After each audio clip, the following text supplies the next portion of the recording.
Seigneur, sois glorifié, sois béni dans le précieux nom de notre Seigneur et Sauveur Jésus-Christ, en qui tu nous donnes le mouvement, l'être et la vie.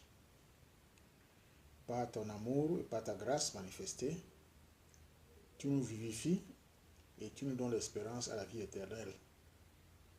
Tu dis que tous ont péché et sont privés de la gloire de Dieu. C'est vrai, pas un seul n'a pas pu pécher. Le péché dont tu nous donnes de parler aujourd'hui est l'origine de la chute de l'homme et jusqu'à des générations en génération, le diable se glorifiait du péché dans l'humanité.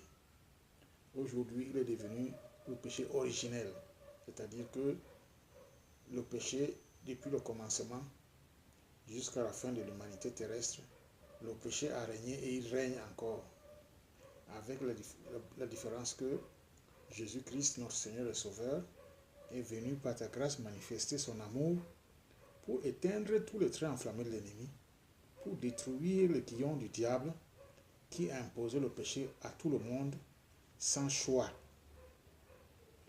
de génération en génération, de sang à sang, de père en fils, de mère en fille.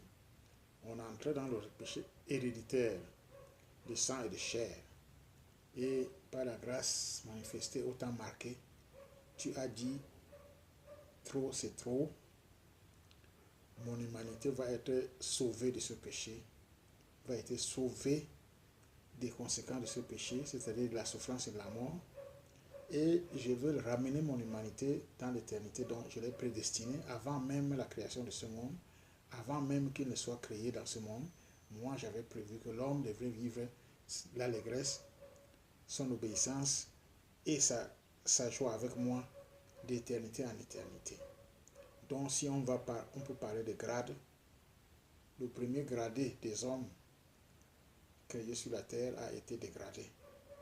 Le premier gradé des choses créées sur la terre a été dégradé et a atteint même le niveau inférieur de toute autre créature en termes de capacité d'obéir, capacité de résister, capacité d'agir dans le sens positif de ton obéissance.